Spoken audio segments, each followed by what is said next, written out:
नमस्कार, आदाब। रेडमैक दुनिया में आपका स्वागत है। मैं हूं सौरभ कुमार शाही।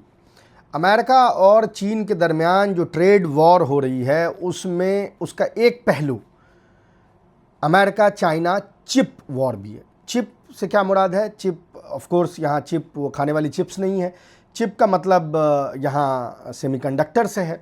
आप सबको पता है कि 2019 से जब जब पिछला ट्रंप एडमिनिस्ट्रेशन था उस दरमियान ट्रंप ने चाइना के साथ ये चिप वॉर शुरू किया। आइडिया ये था कि एक अंग्रेज़ी में ये कहावत है कि अगर आप किसी से compete नहीं कर सकते तो आप उसके घुटने तोड़ दीजिए, नीकैप कर दीजिए उसको। तो कोशिश अमेरिका की ये थी कि चूँकि वो टेक्नोलॉजी में compete नहीं कर पा रहा था चीन के साथ, तो उसने ये कोशिश की कि टेक्नोलॉजी के वॉर में अगर चीन को चिप रोक दी जाए, चिप की सप्लाई रोक दी जाए, क्योंकि दुनिया में हर चीज़ आजकल चिप से चलती है, चाहे वो कार हो, चाहे वो वॉशिंग मशीन हो, चाहे वो मोबाइल फ़ोन हो, एआई से रिलेटेड कोई भी चीज़ हो, सर्वर्स हो, तमाम चीज़ें अब चिप पे चलती हैं, सेंसर्स पे चलती हैं। अगर उसकी सप्लाई रोक दी जाए चाइना को, तो चाइना के प्रोग्रेस को रोका जा सकता है, नीकैपिंग जिसको अंग्रेज़ी में कहते हैं। तो इसी ख्यालात के अंतर्गत 2019 में फर्स्ट ट्रंप एडमिनिस्ट्रेशन के दौरान ये चिप वॉर शुरू किया गया। इसमें जो सबसे इम्पॉर्टेंट एस्पेक्ट था वो ये था कि जो हाई पावर्ड बिल्कुल मोस्ट एडवांस चिप्स हैं उनकी तो रोक लगाई ही गई चाइना को एक्सपोर्ट करने से। साथ ही साथ वो मशीन्स जो ये चिप बनाती हैं, चिप अपने आप तो बनती नहीं है, इसके लिए एक फाउंड्री, जैसे आप स्टील का और आयरन का फाउंड्री देखते हैं उसी तरह से इसकी फाउंड्री होती है। उस फाउंड्री में जो मशीन्स इन चिप को बनाती है उन मशीन्स को भी रोका गया। यानी ये डुअल तरीका, यानी दो तरीके से लंगड़ा करने की कोशिश करी, घुटने पे भी और टखने पे भी मारने की कोशिश की गई कि अव्वल तो चिप रोक देंगे और दूसरा कि अगर चाइना खुद से चिप बनाने की कोशिश करता है तो उस चिप को बनाने के लिए जो मशीन्स चाहिए उसको भी रोक देंगे। तो ये डुअल हमला हम चीन पे करेंगे। अब इसमें सिर्फ अमेरिका ही शामिल नहीं था, क्योंकि अमेरिका ना तो चिप बनाने का सिरमौर है, ना ही वो चिप बनाने वाले मशीन बनाने का सिरमौर है। दोनों के सिरमौर अलग अलग देश हैं दुनिया में। हालांकि एक अमेरिकन कंपनी भी, इंटेल वगैरह भी चिप बनाती है, एनवीडिया भी, लेकिन अगर आप ध्यान से अगर आप देखें तो ये सारी कंपनीज़ या तो ताइवान की हैं या ये कोरिया की हैं या जापान की हैं। और चिप की मशीन बनाने वाली जो कंपनी है ASML, वो दुनिया में सिर्फ एक ही है जो नीदरलैंड की है।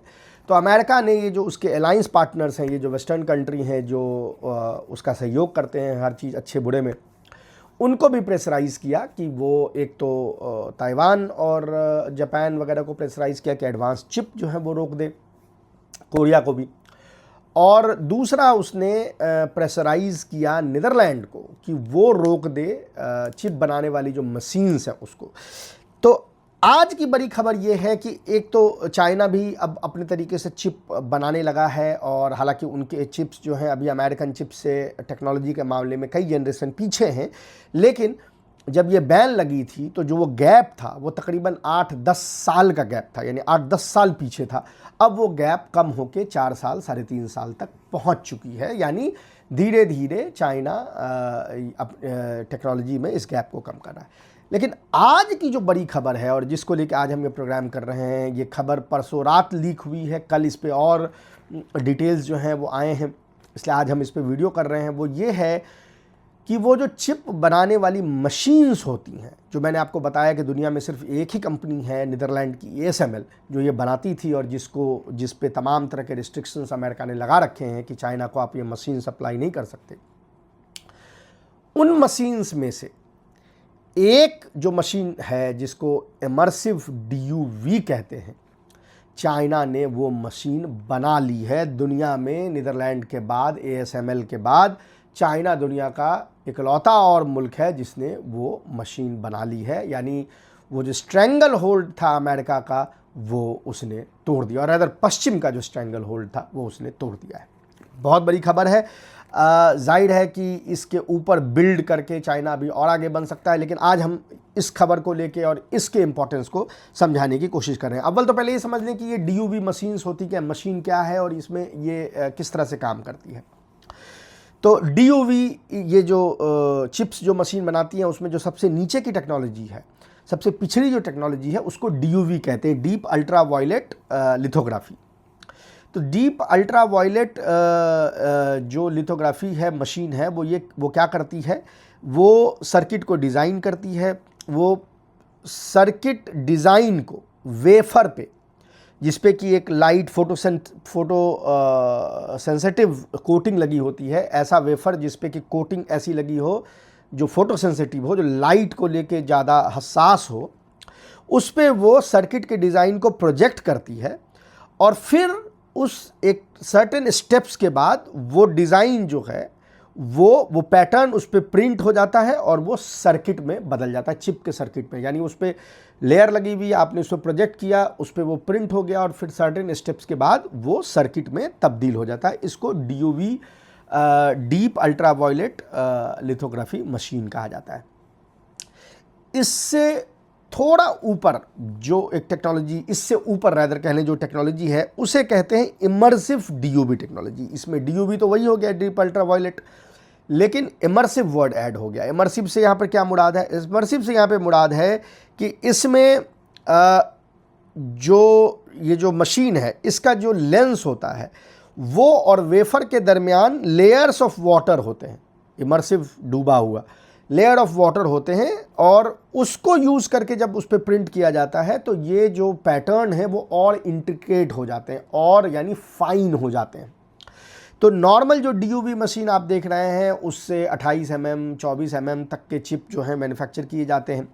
इमर्सिव DUV मशीन्स के अगर आपने जुडिशियसली उसको यूज किया, हालांकि उससे भी वो 24 mm वाले ही ज़्यादा, 24 नैनोमीटर वाले ही ज़्यादा यूज होते हैं, लेकिन अगर आप उसका लेयरिंग कर दें तो वो एज फाइन एज 7 नैनोमीटर तक वो मशीन प्रोड्यूस कर सकती है। ये जो मल्टीपल लेयरिंग है इसके थ्रू वो मशीन जो हैं वो 7 nm तक की प्रोड्यूस कर सकती है। ये टेक्नोलॉजी जो है वो SMIC जो कंपनी है चाइना की, वो उसने इस टेक्निक को ये बनाया। इसको मल्टी पैटर्निंग कहा जाता है। ये जैसा मैंने कहा कि एडवांस चिप इमर्सिव DUV से बना सकती है एज गुड एज 7 nm। इसमें एक एक्स्ट्रा स्टेप लगता है, थोड़ा ये महंगा होता है, उतना इसका यील्ड भी अच्छा नहीं होता, लेकिन फिर भी ये वहाँ तक पहुँच जाती है। कमर्शियल अवेलेबल करना चाइना के हाथ में है। चाइना किसी चीज़ को भी स्केल अप कर देता है। वो जो चीज़ वो एक्स्ट्रा स्टेप में जो चीज़ वो लूज़ करता है वो उसके एफिशिएंसी यानी स्केल अप करके उसको मिटिगेट करने की कोशिश करता है। अच्छा, ये जो इमर्सिव DUV जो इन्होंने मशीन बनाई है, अभी इसको लेके कुछ लोग ये कह रहे हैं कि देखें, कल तो जब ये न्यूज़ आई तो ASML का 8% शेयर जो है गिर गया, लेकिन कुछ लोग कह रहे हैं कि देखें अभी ASML के टक्कर में नहीं आ सकती, क्योंकि ये स्केल पे बना सकती है कि नहीं ये हमें देखना है। उदाहरण के लिए बता दें कि इस साल अभी जो चाइना ने ये 5 मशीन सिर्फ बनाई हैं जो ऑलरेडी टेस्ट हो रही हैं दूसरे कंपनीज में जो चिप बना रही हैं। अगले साल वो इसको स्केल अप करके 20 बनाने वाले हैं। इसकी तुलना में ASML एक साल में ये 130 मशीन्स बना रहा है। तो जाहिर है कि कंपैरिजन यहाँ पे नहीं हो सकता, ASML बहुत आगे है। लेकिन ध्यान रखें कि चाइना ये मशीन कोई एक्सपोर्ट करने के लिए नहीं बना रहा है, इसलिए उसका ASML से कोई कंपटीशन नहीं है। चाइना सिर्फ अपने यूज़ के लिए वो मशीन्स बना रहा है, यानी वो लंगड़ा ना हो जाए उसके लिए उसको ज़रूरत है। उसके ज़रूरत के हिसाब से अगर वो ये कह रहा है कि अगले साल तक हम 20 बना लेंगे, 2027 में हम 20 मशीन पर ईयर बनाने लगेंगे, तो यानी उसने सफिशिएंटली उसको स्केल अप कर लिया है।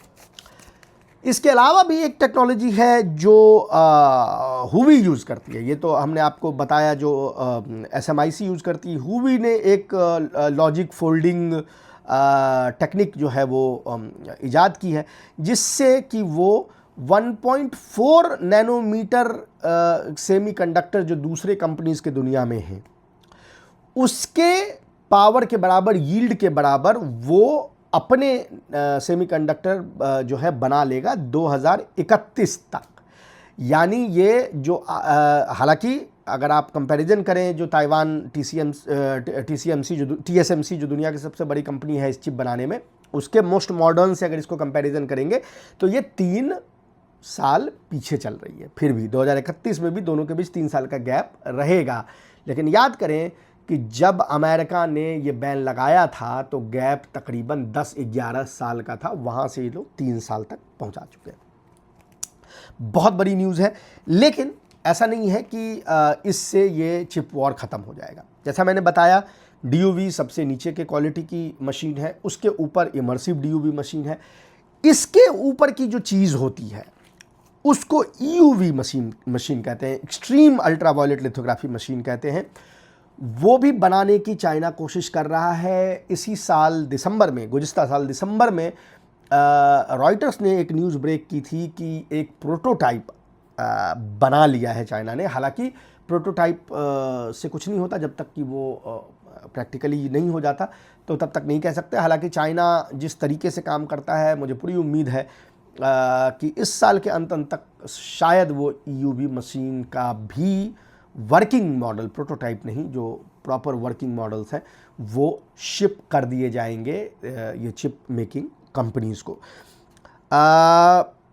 ये जो EUV मशीन्स होती हैं महंगी होती हैं, ये टेक्नोलॉजी कोई आसान काम नहीं है। चाइना इस पे billions and billions of dollars जो है वो खर्च कर रहा है।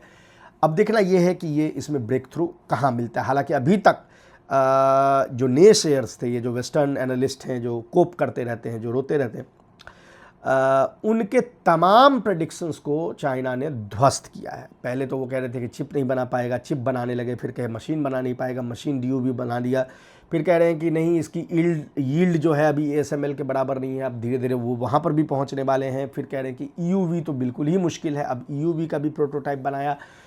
तो ऐसा लग रहा है कि धीरे धीरे ये गैप कम होता जा रहा है और रोंदू स्टोरीज़, कोप स्टोरीज़ जो है वेस्टर्न मीडिया को करनी पड़ेगी। ये जो EUV मशीन्स होती हैं बहुत महंगी होती है, $200 मिलियन की एक आती है, बनिस्बत ये जो इमर्सिव DUV मशीन्स हैं वो $90 मिलियन की आती हैं। तो जाहिर है कि एक बहुत बड़ा सेविंग वहाँ चाइना को भी होगा अगर उसे ये मशीन ना खरीदनी पड़े। याद करें कि मैंने पहले ही प्रोग्राम में शुरू में आपको कहा कि अमेरिका मोस्ट एडवांस जो ये मशीन्स हैं उनको ऑलरेडी बैन कर चुका है। जिन मशीन्स को अभी अमेरिका ने अलाउ किया है ASML को कि वो चाइना को बेच सकें, वो तकरीबन 8 जनरेशन्स पुराने हैं। यानी अपने तरीके से पूरी कोशिश है कि नीकैपिंग कर दिया जाए। नीकैपिंग हो नहीं रही। अब देखना है कि इसमें क्या होगा। जो कंपनी इस मशीन को बना रही है, 2-3 इसमें स्टेट ओन्ड कंपनी है ये इसमें, लेकिन जो लीड कर रही है उसका नाम है Shanghai micro electronic equipments group.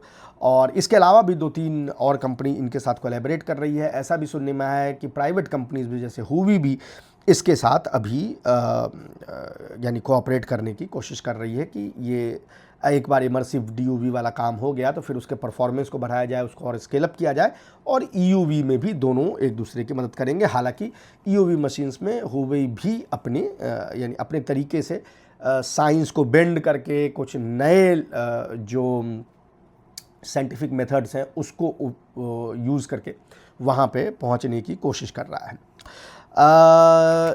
Waste से अभी जो इस पे रिएक्शंस आई हैं वो एज यूजुअल स्केप्टिसिज्म की आई हैं, कोप बेसिकली।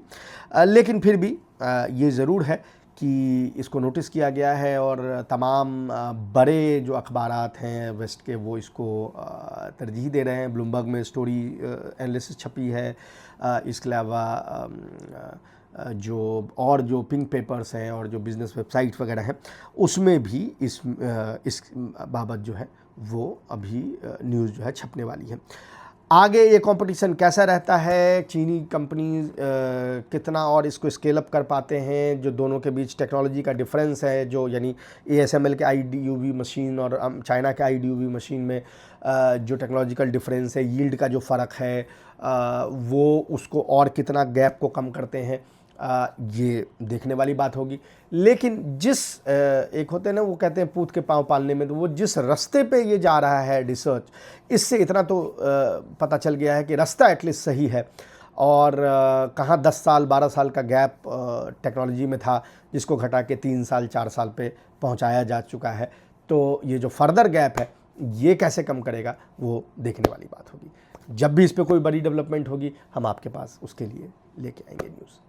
अभी के लिए इतना ही, हम आपसे फिर मिलेंगे, तब तक के लिए नमस्कार।